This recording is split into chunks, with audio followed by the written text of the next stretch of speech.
Assalamualaikum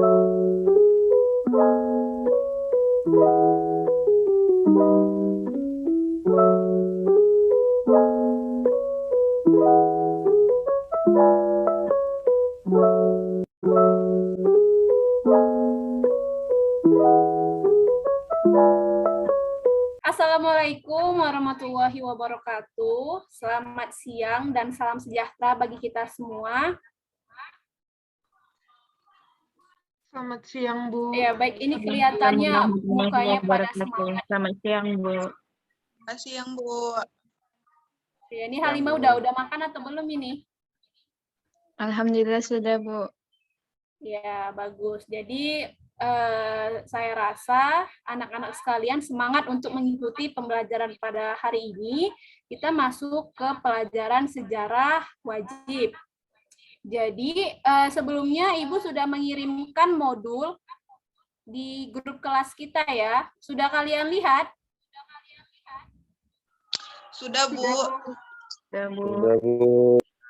Ya, bagus.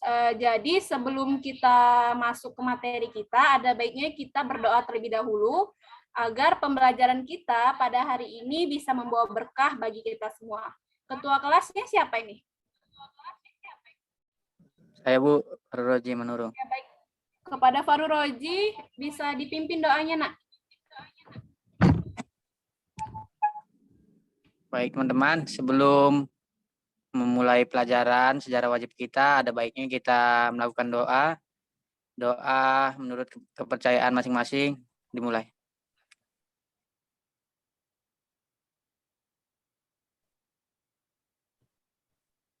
Doa selesai. Sudah, Bu. Ya, baik. Terima kasih kepada Farul Roji yang telah memimpin doa kita. Selanjutnya, coba di antara kalian siapa tadi yang buat linknya ini sebagai hostnya? Saya, Bu. Ya, Ezra coba di share screen, Nak, yang Ibu kirim modulnya tadi, biar Baik, kita Bu. mulai.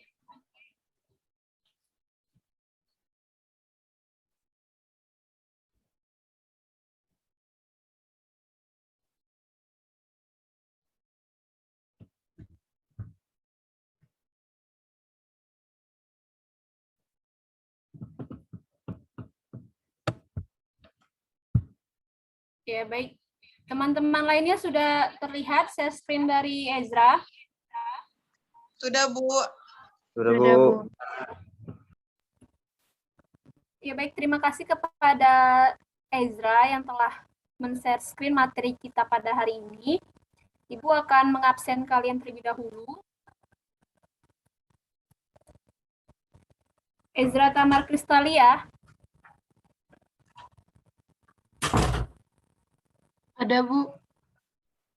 Ya, baik. Fahru Rozi Manurung. Hadir, Bu. Halimatu Syadi Asregar. Hadir, Bu. Raul Mauli Alfredo Simbolon. Hadir, Bu. Wika Sabrina Tanjung.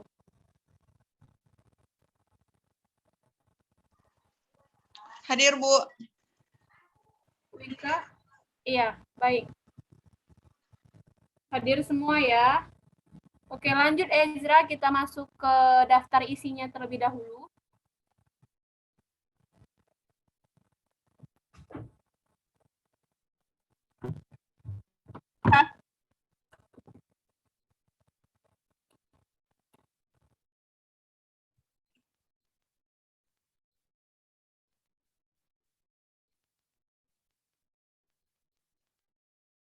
Ya baik, anak-anak sekalian bisa melihat itu kita ada daftar isi.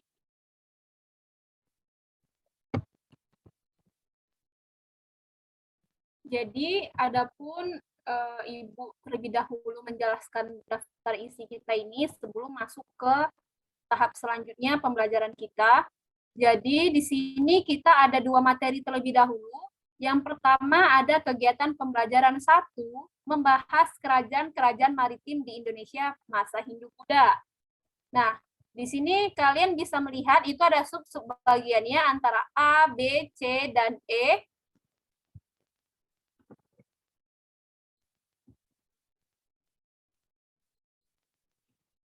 Terus juga ada kegiatan pembelajaran 2, tapi kita di sini fokusnya pada pertemuan ini kegiatan kegiatan pembelajaran 1 terlebih dahulu.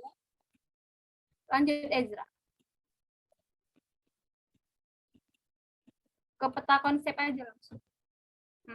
Iya, di sini kalian bisa melihat peta konsep mengenai kerajaan maritim Hindu-Buddha di Indonesia. Nah, jadi di situ ada yang namanya pengaruh Hindu-Buddha. Jadi kalau menurut kalian, kenapa Hindu-Buddha ini selalu dikaitkan atau disatukan menjadi satu, seperti Hindu, terus di garis hubung Buddha gitu. Nah, jadi kenapa hal ini Ibu bahas, ini penting diketahui sebelum kita masuk lebih jauh ke kerajaan-kerajaan maritim masa Hindu-Buddha di Indonesia. Jadi kita harus tahu terlebih dahulu kenapa Hindu-Buddha ini selalu disatukan menjadi erat, yaitu Hindu dan Buddha gitu kan. Padahal pada hakikatnya mereka ini berbeda secara ajaran, terus pembawanya juga berbeda. Kalau menurut kalian, Hindu dan Buddha ini apa perbedaannya? Coba ada yang bisa memberikan pendapatnya kepada Ibu.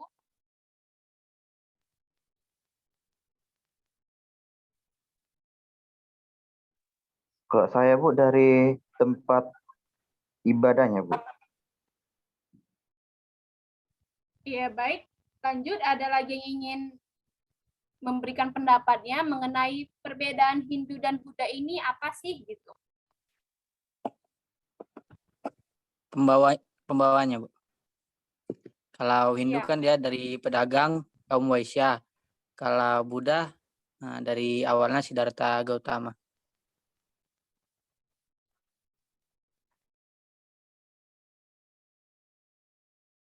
Iya, terima kasih kepada Raul dan juga Fahru Rozi yang telah memberanikan dirinya untuk menjawab pertanyaan dari Ibu tadi. Nah, jadi Ibu jelaskan secara singkat sebelum kita masuk lebih dalam. Kita masuk dulu ke pengaruh Hindu-Buddha. Nah, kenapa bisa terjalin ataupun adanya pengaruh Hindu-Buddha di Indonesia atau Nusantara pada masa itu? Pastinya dikarenakan adanya kaum-kaum pendatang. Nah, kaum-kaum pendatang ini adalah para pedagang yang membawa ajaran-ajaran Hindu maupun Buddha ke Nusantara pada masa itu. Jadi seperti yang kita ketahui di pelajaran-pelajaran IPS sebelumnya bahwasanya kita ini sebelum Hindu-Buddha masuk itu kita menganut yang namanya agama lokal. Nah, hal itu bisa kita ketahui nanti di kerajaan Kutai. Bahwasanya kerajaan Kutai itu sebelum dia bercorak Hindu-Buddha itu ternyata kepala sukunya adalah pemegang agama ataupun kepercayaan lokal di Nusantara gitu. Jadi ketika masuk Hindu-Buddha dibawa oleh pedagang, dikarenakan pada masa itu pun juga bisa terjalin hubungan antara Nusantara dengan daerah luar maupun dari India, yang sampai India jauh sana itu bisa datang karena adanya jalur perdagangan pada masa itu. Nah, jadi ketika kaum-kaum pedagang ini membawa masuk agama Hindu-Buddha ini, kita harus ketahui dulu kenapa bisa dikaitkan erat antara Hindu dan juga Buddha gitu. Padahal berbeda. Tadi benar dikatakan oleh teman-teman kalian tadi, ada Fahru Rozi maupun Raul, bahwasannya Hindu-Buddha ini berbeda dikarenakan ya walaupun sama-sama dari India, Hindu sama-sama dari India, Buddha juga dibawa oleh orang-orang di India gitu. Jadi kalau kita lihat perbedaannya tentu berbeda. Kalau Hindu dia dibawa oleh bangsa Arya. Nah, kita kembali lagi ke pelajaran kelas 10. Kelas 10 di sejarah peminatan, tentu saja kalian telah mempelajari mengenai sejarah peradaban dunia, yang dimana masuk ke bangsa Dravida yang menghuni kawasan India, kemudian tersingkir oleh bangsa Arya. Nah, bangsa Arya inilah yang membawa ajaran-ajaran Hindu ke seluruh penduduk di India pada masa itu. Nah, lanjut ke agama Buddha atau kepercayaan Buddha ini tentu saja bukan bangsa Arya yang membawanya. Nah, kalau kita ketahui bahwasanya Buddha ini dibawa oleh seorang petapa yang pada masa itu dia adalah seorang putra kerajaan gitu. Dia seorang putra kerajaan yang tidak bebas atau merasa terkekang di dalam kerajaan itu dan memutuskan untuk melarikan diri dan hidup berbaur dengan masyarakat sekitar gitu. Jadi Buddha ini lebih menekankan jiwa-jiwa kemanusiaannya. Beda dengan Hindu yang mengenal sistem kasta.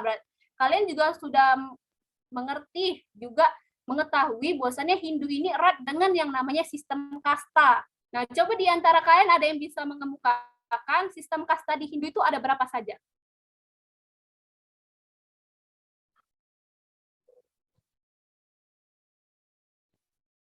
Ada Kalau saya, Bu, 4 ya, Bu?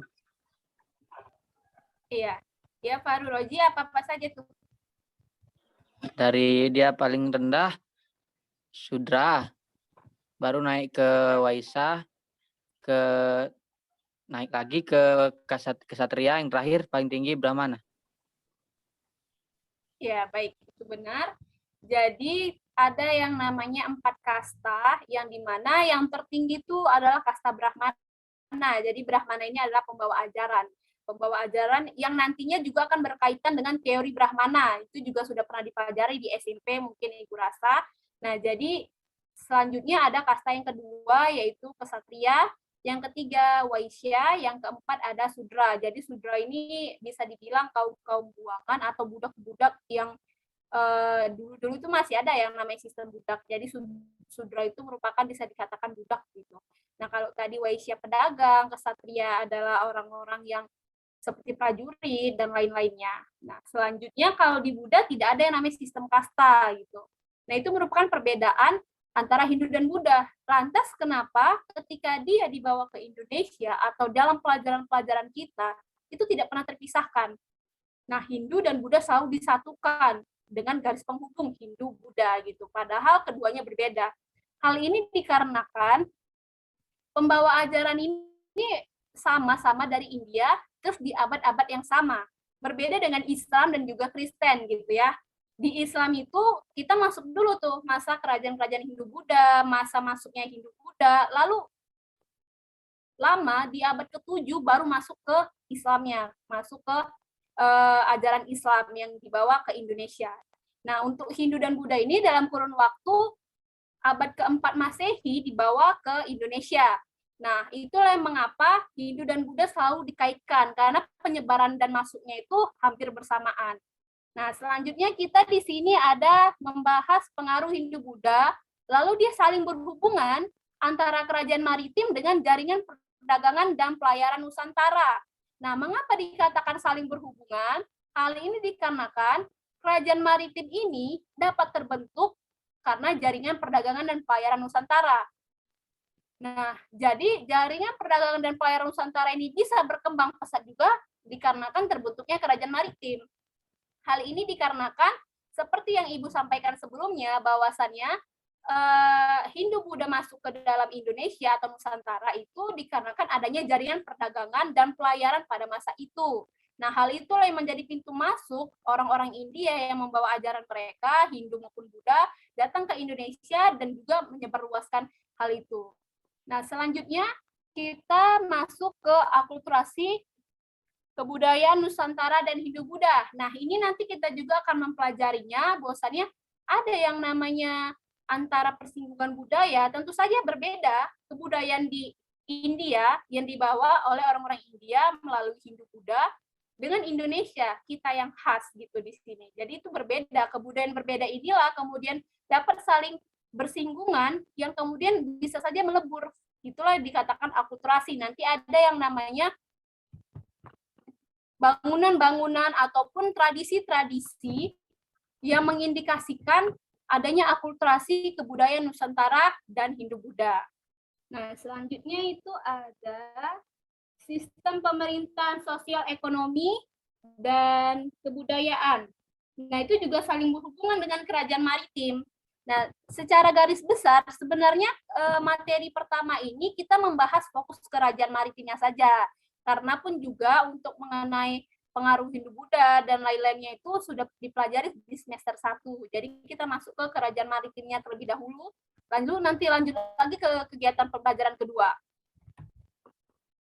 Lanjut, Ezra.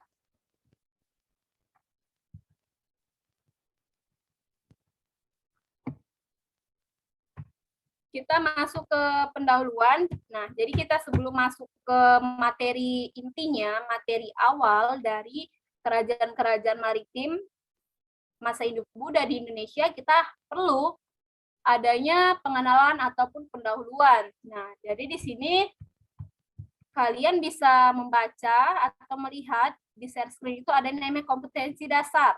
Nah, jadi kompetensi dasar ini adalah hal-hal yang harus dikuasai. Sebenarnya kenapa kita perlu mempelajari ini? Agar adanya kompetensi dasar yang pertama, 31, menganalisis kerajaan-kerajaan maritim Indonesia pada masa Hindu dan Buddha dalam sistem pemerintahan, sosial, ekonomi, dan kebudayaan, serta pengaruhnya dalam kehidupan masyarakat Indonesia pada masa kini. Nah, jadi diharapkan kepada kalian untuk serius mempelajari pelajaran ini untuk nantinya dapat menguasai ataupun menganalisis kerajaan-kerajaan maritim Indonesia pada masa Hindu-Buddha dan nanti adanya aplikasinya di masa ini, gitu kan. Nah, selanjutnya ada yang kedua, menyajikan hasil analisis tentang kerajaan-kerajaan maritim Indonesia pada masa Hindu dan Buddha dalam sistem pemerintahan, sosial, ekonomi, dan kebudayaan, serta pengaruhnya dalam kehidupan masyarakat Indonesia pada masa kini dalam bentuk tulisan atau media lain.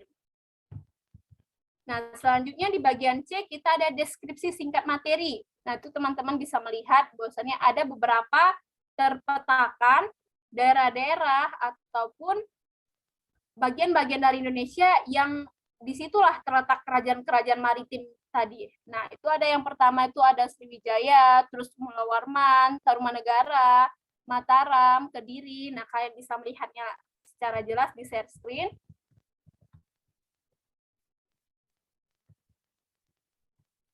Kalian juga bisa membacanya, itu di bawah gambar itu ada beberapa penjelasan singkat sebelum kita masuk.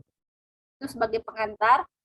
Itu juga ada petunjuk penggunaan modul. Jadi modul ini yang Ibu berikan ini sebagai bahan atau media kita untuk mempelajari salah satu materi di mata pelajaran sejarah. Nah, ini ada materi pembelajaran. Jadi materi pembelajaran di modul ini sebenarnya ada dua yang sama-sama berkaitan dengan Hindu-Buddha. Jadi yang pertama itu ada kerajaan-kerajaan yang terlebih dahulu. Kita mengenal dulu nih kerajaan-kerajaan maritim Indonesia masa Hindu-Buddha di Nusantara. Nah, selanjutnya yang kedua kita membahas pengaruh Hindu-Buddha, pengaruh kebudayaan Hindu-Buddha di Indonesia. Jadi setelah kita membahas kerajaan-kerajaan, bagaimana kondisi sosial, politik di kerajaan-kerajaan maritim yang terbentuk di Indonesia pada masa Hindu-Buddha. Nah, yang keduanya nantinya kita akan mempelajari pengaruh kebudayaan Hindu-Buddha di Indonesia. Nah, itulah nanti yang adanya akulturasi dan hal-hal lainnya yang berhubungan dengan masa Hindu-Buddha. Nah, kita masuk ke pemateri pertama, kegiatan pembelajaran 1, kerajaan-kerajaan maritim di Indonesia masa Hindu-Buddha. Jadi sebelum kita masuk ke intinya, apakah ada dari anak-anak sekalian yang ingin bertanya? Mungkin ada yang masih belum mengerti tadi di awal-awal. Apakah sudah mengerti? Sudah mengerti belum, Raul? Sudah, Bu. Ya, baik. Raul dan teman-temannya sudah mengerti nih ya. Jadi kita lanjut saja ke tujuan pembelajaran. Nah, jadi ketika kita mempelajari suatu hal, tentu saja ada yang namanya tujuan, termasuk sejarah, bahkan termasuk ke materi ini. Padahal kalau dikatakan kerajaan-kerajaan maritim di Indonesia masa Hindu-Buddha ini, mulai dari Kerajaan Kutai, Sriwijaya itu sudah tidak terlihat lagi bentuknya, gitu, sudah tidak terlihat lagi bangunannya. Jadi untuk apa kita mempelajarinya, Bu? Seperti itu kan. Jadi kalian bisa membacanya di bagian A, tujuan pembelajaran, yang dimana setelah kegiatan pembelajaran 1 ini diharapkan mampu menganalisis kerajaan-kerajaan maritim Indonesia pada masa Hindu dan Buddha dalam sistem pemerintahan, sosial, ekonomi, dan kebudayaan, serta pengaruhnya dalam kehidupan masyarakat Indonesia pada masa kini. Nah, jadi walaupun kita mempelajari hal-hal di masa lalu, termasuk kerajaan-kerajaan maritim di Indonesia masa Hindu-Buddha ini, tapi penerapannya juga ada di masa kini, aplikatornya juga ada di masa kini. Hal ini juga sama seperti yang tadi di kompetensi dasar juga berhubungan dengan tujuan pembelajaran. Nah, selanjutnya ada uraian materi. Yang pertama, Kerajaan Kutai. Jadi proses masuknya agama Hindu-Buddha di Indonesia dapat dijelaskan dari beberapa teori ya kan. Nah, kalian pasti sudah mengetahui nih teori-teori apa saja nih yang menjadi cikal bakal kita tahu bahwasannya Hindu-Buddha itu bisa masuk di Indonesia. Jadi itu ada teori dari Brahmana, teori Kesatria, teori Waisya, teori Sudra, dan teori arus balik gitu. Jadi di antara teori-teori ini sangat berhubungan ya dengan yang tadi telah dikemukakan teman kalian, Fahru Roji, mengenai kasta. Jadi Hindu-Buddha itu erat hubungannya dengan kasta, karena memang Hindu ini masyarakatnya dipeta-petakan dengan kasta. Jadi ketika agama ataupun kepercayaan itu dibawa keluar daerah mereka, tentu saja itu berhubungan dengan orangnya. Orangnya ini merupakan kastanya di mana? Apakah dia Brahmana, Ksatria, Waisya, atau Sudra? Nah, keempat teori ini mungkin ada salah satu yang bisa kalian jelaskan, mulai dari teori Brahmana, Ksatria, Waisya, atau Sudra, atau bahkan teori arus balik. Mungkin dari anak-anak ibu yang lain ada yang bisa menjelaskan salah satu teori dari ini? Saya, Bu. Iya, silakan. Mungkin yang bisa saya jelaskan adalah mengenai teori arus balik. Nah, jadi menurut yang saya baca, teori arus balik ini dibawakan oleh FDK Bos. Nah, jadi FDK Bos ini mengatakan bahwa masuknya Hindu-Buddha ke Indonesia itu dikarenakan oleh adanya bangsa Indonesia yang pergi belajar mengenai Hindu-Buddha ke India, kemudian kembali lagi mereka ke Indonesia dan mengajarkan apa yang mereka dapat dari India tersebut ke masyarakat Indonesia. Seperti itu, Bu. Iya, baik, benar ya Ezra. Apa yang dikatakan oleh teman kalian, Ezra itu benar. Jadi teori arus balik ini dikaitkan dengan bahwasannya ada seperti yang kita ketahui kaum cendekiawan gitulah ya kan, atau kaum pelajar yang datang ataupun orang-orang Indonesia nih yang melakukan pertukaran ataupun melakukan perjalanan bisnis lah. Kalau dikatakan perjalanan bisnis berarti berhubungan dengan perdagangan. Jadi mungkin saja tidak hanya orang-orang India saja yang datang ke Indonesia, tapi orang-orang Indonesia juga datang ke India. Nah, jadi hal itulah yang menjadi munculnya teori arus balik. Jadi dikaitkan bahwasannya karena adanya hubungan perdagangan, jalur perdagangan, terus juga ada pelayaran yang dilakukan oleh bangsa-bangsa di dunia, bahkan sejak dahulu kala. Nah, hal itulah yang membuat muncul persepsi bahwasannya orang-orang Indonesia pada masa itu datang ke India untuk melakukan suatu hal, bisa saja perdagangan ataupun hal-hal lain. Nah, kemudian orang-orang Indonesia yang datang ke India itu melihat adanya kepercayaan Hindu, kepercayaan Buddha. Nah, hal-hal yang seperti itulah yang menjadi daya tarik yang mungkin saja diadopsi oleh orang Indonesia yang tinggal di India, kemudian ketika kembali lagi ke Nusantara, hal itu disebarkan oleh orang itu. Karena hal ini berpengaruh terhadap teori Brahmana. Coba di antara kalian ada yang bisa mengemukakan apa itu teori Brahmana, bagaimana isinya?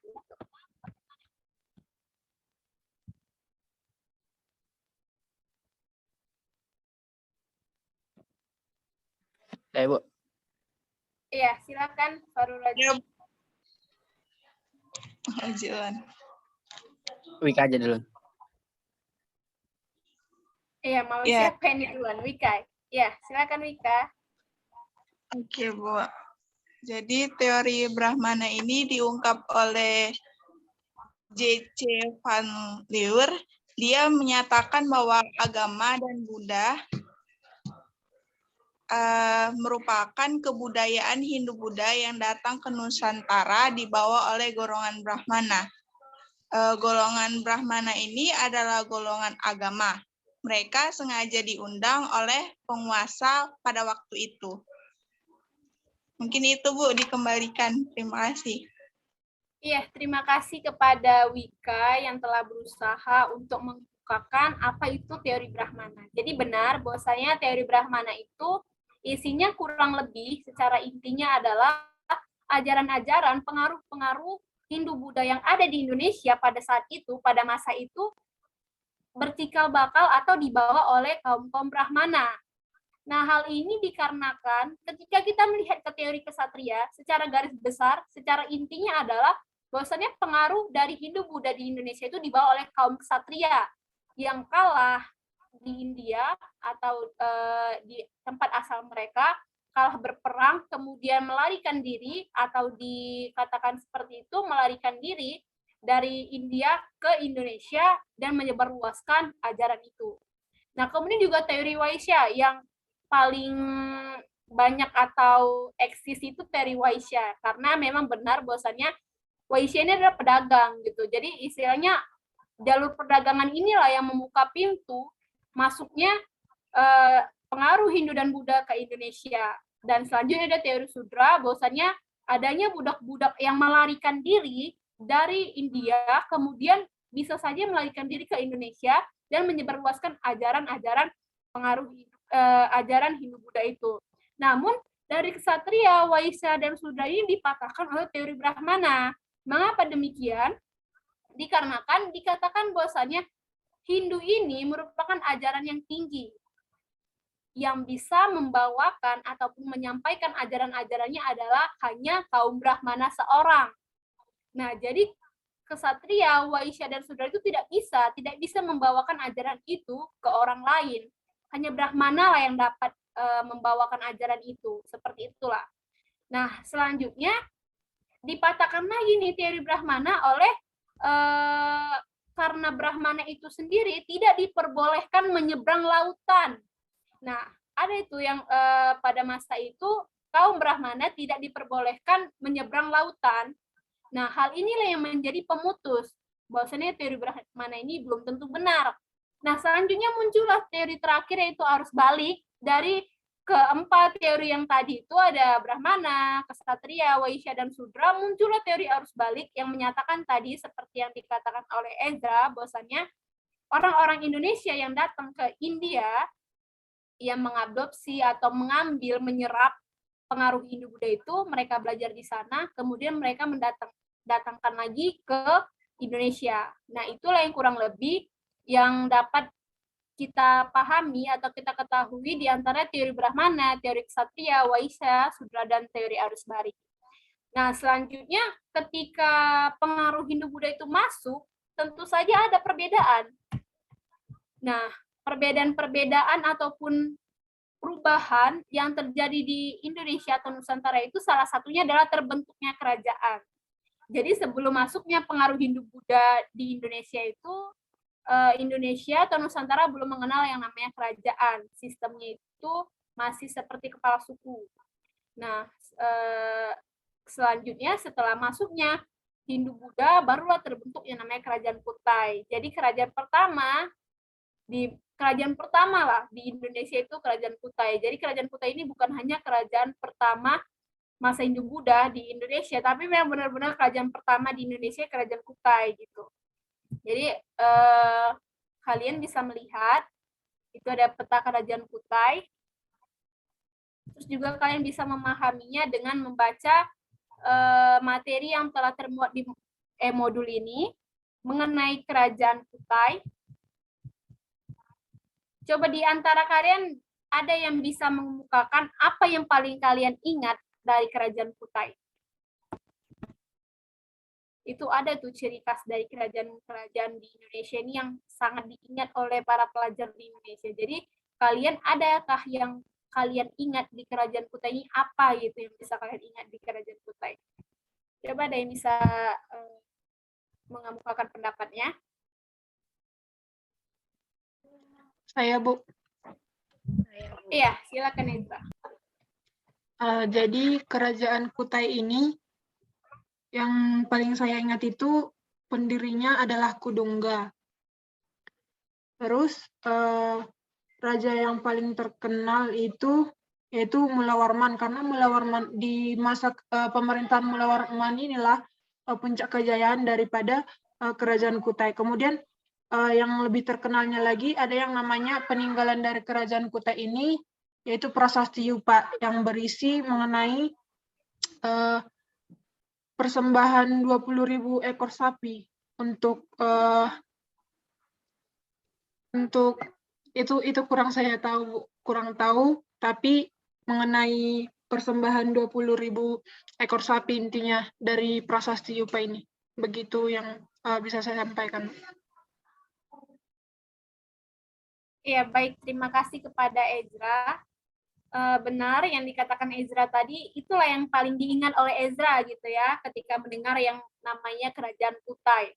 Nah, memang benar bahwasannya Kerajaan Kutai ini seperti yang Ibu katakan tadi adalah kerajaan pertama di Indonesia atau di Nusantara yang memang sebelum adanya kerajaan ini kita tadi sudah saya sampaikan, sudah Ibu sampaikan bahwasannya kita belum menganut sistem kerajaan, masih kepala suku.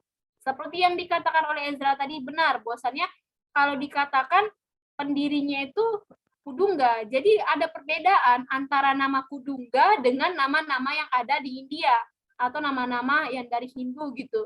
Misalnya seperti Mula Warman, selalu ada yang namanya Man gitu, Aswawarman gitu. Nah, jadi Kudungga ini memang masih menciri khaskan atau membawa nama dari lokal atau Indonesia sendiri. Namanya Kudungga gitu. Nah, Kudungga ini digadang-gadang atau diperkirakan adalah seorang kepala suku di suatu daerah itu ketika masuknya kerajaan Hindu-Buddha. Nah, disitulah mulai muncul yang namanya kerajaan Hindu-Buddha. Nah, itulah memunculkan bahwasannya pendirinya adalah Kudungga. Tadi juga benar bahwasannya Yupa. Nah, Yupa ini adalah dikatakan sebagai batu bertulis gitu. Nah, di dalam batu itu ada beberapa informasi terkait kerajaan Kutai. Tadi juga sudah dikatakan oleh teman kalian, Ezra, mengenai raja yang pada masa itu Mula Warman, yang memang pada saat itu puncak keemasan gitu ya.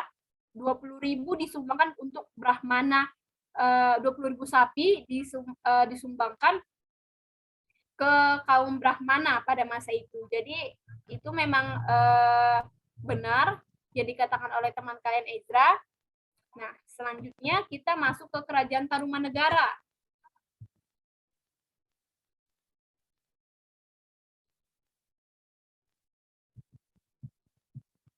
Nah, selanjutnya ada pun pembabakan waktu. Yang pertama itu kita melihat bahwasannya kerajaan pertama kali yang berdiri di Indonesia itu adalah Kerajaan Kutai bercorak Hindu.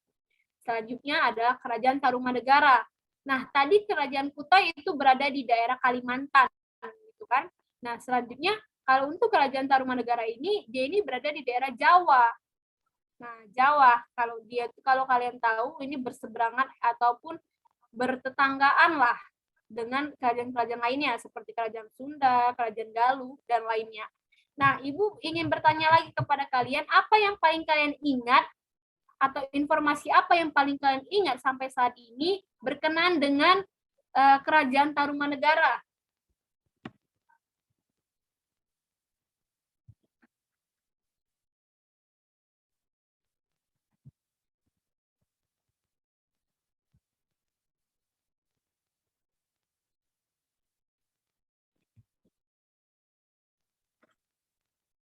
Mungkin Raul bisa mengemukakan pendapatnya mengenai apa yang paling kamu ingat mengenai Kerajaan Tarumanegara.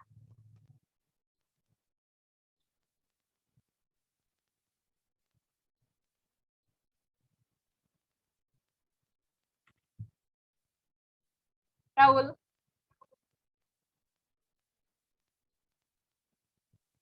Yang saya ingat, Bu, cuma peninggalan aja ya, Bu.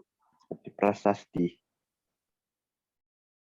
Ya, selanjutnya atau mungkin nama rajanya atau bahkan kehidupan, kisah rajanya.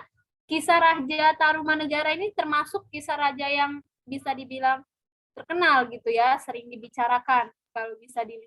Kalau kalian ingat nama rajanya adalah Raja Purnawarman. Nah, apa yang kamu ingat mengenai Raja Purnawarman ini, Raul?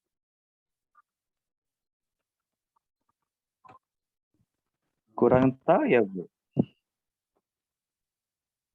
Ya, baik. Tadi Ibu ada berkata mengenai Raja Purnawarman. Nah, Raja Purnawarman ini merupakan raja yang paling diagung-agungkan oleh rakyatnya, terkhusus rakyat Tarumanegara ini, karena kebijakan-kebijakannya yang memang menyerupai raja. Kenapa dikatakan menyerupai raja? Karena dia memang sangat peduli terhadap rakyatnya. Bahkan dia membangun saluran irigasi. Nah, kalau kalian tahu saluran irigasi itu diambil atau dialirkan kemana? Itu termasuk sungai yang terkenal itu. Ada yang bisa menjawab? Yang namanya sekarang gitu, Bu? Enggak, dulu namanya sungai apa? Sungai Citarum, Bu. Gomati. Iya, benar. Faruroji. Sungai Gomati. Jadi dari Kalau sekarang sungai jadi itulah- Citarum ya, Bu? Iya, benar. Jadi dari sungai itulah dibentuk irigasi. Jadi saya rasa bahwasannya Raja Purnawarman ini merupakan raja yang cerdik, yang cerdas gitu, karena dia bisa melihat bahwasannya ketika banjir, ketika melihat kondisi sosialnya gitu, benar-benar seperti raja, saya rasa seperti itu ya. Kadang kan ada yang benar raja-raja ya, dia berperan sebagai kekuasaan tertinggi saja, namun tidak benar-benar berperan sebagai kekuasaan tertinggi. Dia hanya menjalankan roda pemerintahan, tapi tidak benar-benar menjalankan kebijakannya. Seperti Raja Purnawarman ini yang kita ketahui, dia membangun saluran irigasi yang pada masa itu termasuk cukup cemerlang. Itu berbeda dengan sekarang, yang istilahnya sudah mengenal teknologi, itu kalau kita lihat pada abad keempat ya, pada abad keempat atau abad kelima, itu mereka sudah bisa membangun irigasi, saluran irigasi yang luas, lebar gitu, yang panjang. Nah, itu merupakan cemerlang. Nah, tadi juga Raul ada berkata mengenai prasasti. Ya, benar. Yang terkenal di Kerajaan Tarumanegara ini ada Prasasti Tugu. Nah, Prasasti Tugu ini juga mungkin anak-anak lain juga pernah sering dengar mengenai Prasasti Tugu ini, yang dimana yang berisi mengenai itu juga, mengenai kisah Raja Purnawarman yang membangun saluran irigasi itu. Nah, selanjutnya kita masuk ke Kerajaan Sriwijaya. Nah, Kerajaan Sriwijaya ini merupakan kerajaan yang paling wow gitu ya, paling besar, bisa sampai kemana-mana, bahkan pengaruhnya bahkan sampai keluar daerah Indonesia. Kalian bisa melihat di petanya, di situ sudah disertakan peta di mana kekuasaan ataupun jalur-jalur yang dipegang oleh Kerajaan Sriwijaya. Nah, berbeda tadi dengan Kerajaan Kutai, Kerajaan Tarumanegara, Kerajaan Sriwijaya ini dikatakan sebagai kerajaan yang bercorak Buddha. Nah, dia terbentuk di abad ke-7, yang pada saat itu ketika dia muncul, langsung berkembang sangat pesat gitu. Nah, jadi kalian bisa melihat ataupun membaca materi-materi mengenai Kerajaan Sriwijaya. Selanjutnya Ibu ingin bertanya kepada kalian, apa yang paling kalian ingat dengan kata Kerajaan Sriwijaya? Ini Kerajaan Sriwijaya ini isinya satu pulau dengan kita ya, sama-sama di Pulau Sumatera. Kalau tadi kan berbeda pulau dengan kita, yang satu di Kalimantan, yang satu di Jawa. Ini sama-sama dengan kita satu pulau, Pulau Sumatera. Jadi apa yang paling kalian ingat dengan Kerajaan Sriwijaya ini? Kerajaan Kepada Halimah. yang saya ketahui bahwasanya Kerajaan Sriwijaya itu menjadi kerajaan yang sangat berjaya, yang dimana Kerajaan Sriwijaya ini berhasil menjadi kerajaan yang berhasil menguasai jalur perdagangan, yang dimana di Selat Sunda, Selat Malaka, Selat Bangka, dan Selat tepatnya di Laut Jawa. Itu Bu, yang saya ketahui. Ya, benar apa yang dikatakan oleh teman kalian, Halimatus Syadia, dan juga perlu kita ketahui juga bahwasannya di mana Kerajaan Sriwijaya ini muncul didahului dulu oleh yang namanya kota perdagangan. Jadi kalau kita lihat posisi dari Kerajaan Sriwijaya ini di Pulau Sumatera, lebih tepatnya dikatakan di Palembang, dekat dengan Sungai Musi. Jadi ada yang mengatakan bahwasannya Kerajaan Sriwijaya ini berbeda dengan kerajaan-kerajaan lainnya. Kerajaan Sriwijaya ini terletak di dalam atau tidak terekspos keluar gitu. Jadi dia berada tepat di Sungai Musi di Palembang, Sumatera Selatan. Nah, jadi hal inilah yang kemudian menjadi tonggak kebangkitan Kerajaan Sriwijaya.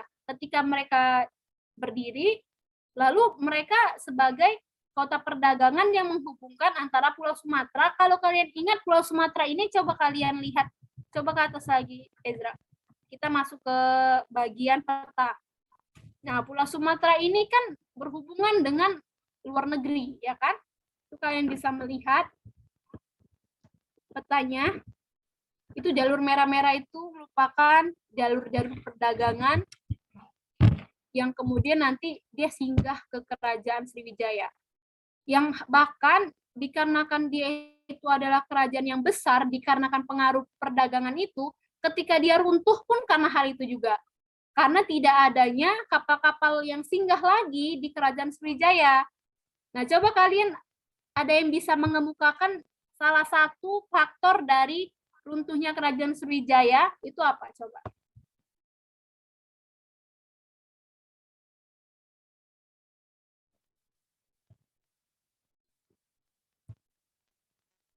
Wika?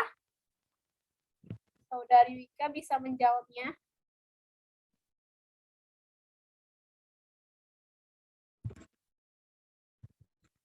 Keruntuhan kerajaan Sriwijaya ya, Bu? Iya. Faktornya.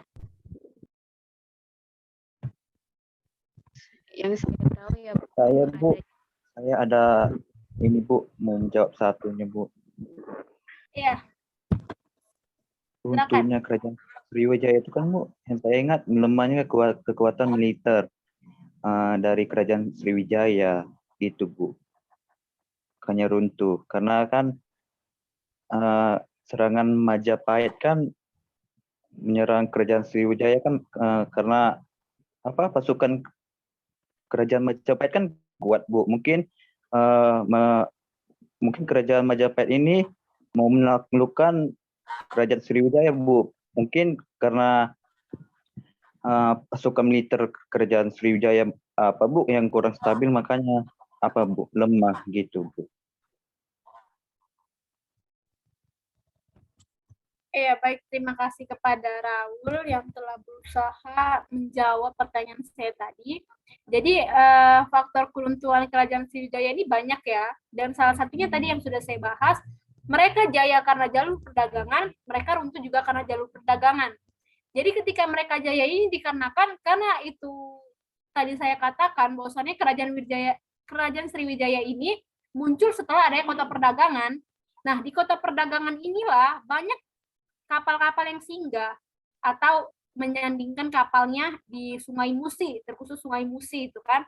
Nah, ketika runtuhnya, hal ini dikarenakan itu juga pengaruh dari Sungai Musi yang sudah tidak bisa lagi dikatakan seperti dulu di zaman-zaman kejayaannya. Jadi banyak kapal-kapal yang mulai beralih ke pelabuhan lain. Kalau kalian tahu yang namanya sungai perlu yang namanya dikeruk. Nah, sungai itu perlu dikeruk gitu kan.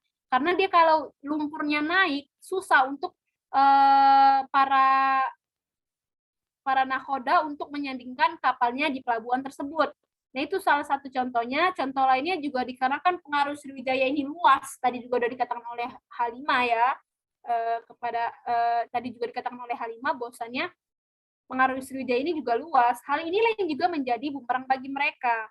Ketika mereka meluas, mereka tidak bisa memegang kendali itu secara penuh. Jadi mereka menguasai ini, tapi tidak benar-benar dipegang secara penuh kendalinya. Itu juga adanya perang yang terjadi di antara Sriwijaya dan juga beberapa kerajaan lainnya, bahkan kerajaan Jawa juga ada yang menyerang kerajaan Sriwijaya. Jadi hal itu yang menyebabkan keruntuhan kerajaan Sriwijaya. Jadi kalian bisa melihat ataupun membaca secara jelasnya di e-modul ini juga sudah tersedia informasi. Nah, selanjutnya ada kerajaan Mataram kuno.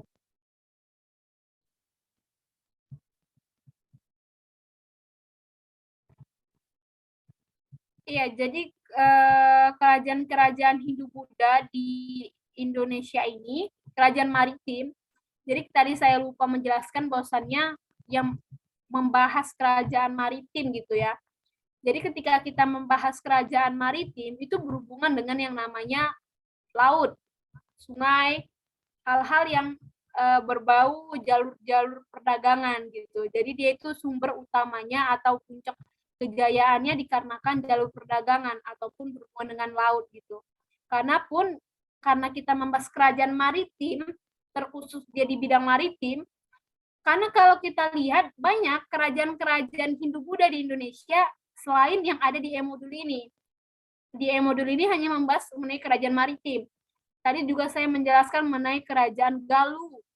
Terus kerajaan, ada juga yang namanya kerajaan Kalingga. Nah, kerajaan Kalingga mungkin kalian sudah tahu yang namanya Ratu Sima. Nah, itu juga merupakan salah satu kerajaan Hindu-Buddha, tapi tidak termuat di E-modul ini. Nah, jadi di E-modul ini hanya ada 6. Yang tadi pertama kerajaan Kutai, kerajaan Tarumanegara, kerajaan Sriwijaya, terus kerajaan Mataram kuno, terus ada kerajaan Singosari, ada kerajaan, dan yang terakhir kerajaan Majapahit gitu.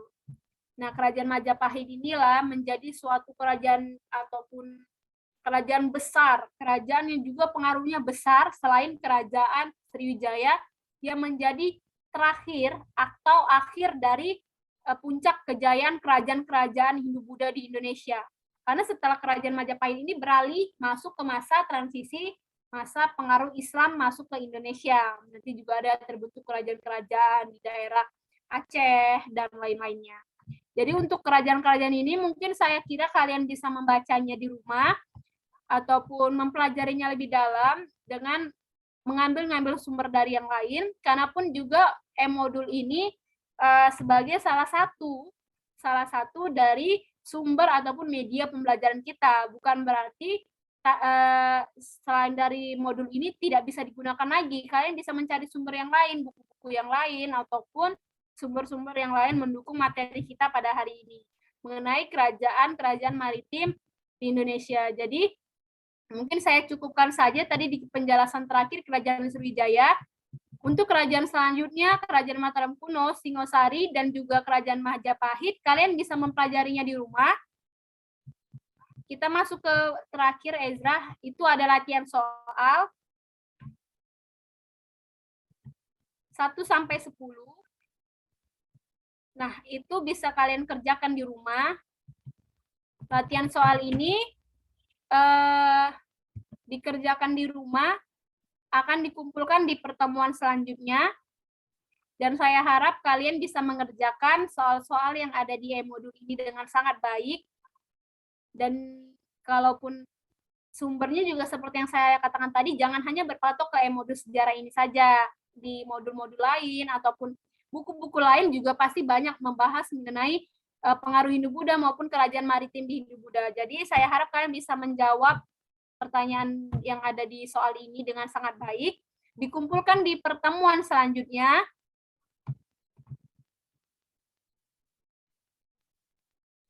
Ya baik, sebelum kita mengakhiri pembelajaran kita hari ini, apakah ada kalian yang ingin dipertanyakan mengenai kerajaan-kerajaan yang telah kita bahas tadi, meskipun tidak seluruh yang saya bahas, hanya beberapa yang saya bahas, dan selanjutnya saya meminta kepada kalian untuk mempelajarinya lebih lanjut, bukan hanya yang tadi ya, bukan hanya Mataram kuno, Singosari maupun Majapahit, tapi kerajaan Kutai, Tarumanegara, dan juga Sriwijaya juga kalian harus pelajari ulang dan juga lebih dalam pelajari agar kalian bisa menguasai dan terciptanya tujuan pembelajaran materi kita pada hari ini. Jadi apakah ada yang ingin dipertanyakan sebelum kita menutup pembelajaran kita hari ini? Sudah mengerti semua? Tidak ada, Bu. Nanti, Bu. Ya, baik. Karena tidak ada yang ingin bertanya, dan saya rasa karena tidak ada yang ingin bertanya, berarti kalian paham mengenai materi pada hari ini di kegiatan pembelajaran 1, yaitu kerajaan-kerajaan maritim di Indonesia. Jadi saya cukupkan sampai sini saja pembahasan materi kita. Jangan lupa dikerjakan latihan soal yang telah saya katakan tadi di halaman 10. Soal 1-10 jangan lupa dikerjakan dan akan kita kumpulkan di pertemuan selanjutnya. Kerjakan dengan sebaik-baiknya. Dan juga jangan lupa diulang-ulang juga pelajaran yang kita pelajari hari ini. Sebelum kita menutup pembelajaran kita, ada baiknya kita berdoa agar ilmu yang telah saya sampaikan maupun kalian dapat bisa membawa berkah untuk kita semua. Ya, kepada ketua kelas tadi silakan dipimpin doanya. Baiklah teman-teman, sebelum kita mengakhiri pelajaran ini untuk mengambil hikmah dan berkah pada pembelajaran yang kita lakukan, mari kita berdoa menurut agama dan kepercayaan kita masing-masing. Berdoa dimulai.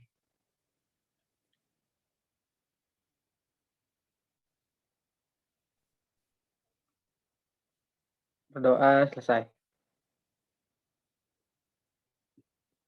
Ya, baik, terima kasih kepada anak-anak ibu sekalian yang telah sangat semangat untuk mengikuti pelajaran kita pada hari ini. Sampai jumpa di pertemuan selanjutnya. Tetap jaga kesehatan. Akhirul kalam saya ucapkan terima kasih dan mohon maaf bila ibu menjelaskannya kurang baik. Assalamualaikum warahmatullahi wabarakatuh. Selamat pagi dan salam sejahtera bagi kita semua. Waalaikumsalam warahmatullahi wabarakatuh. Selamat siang.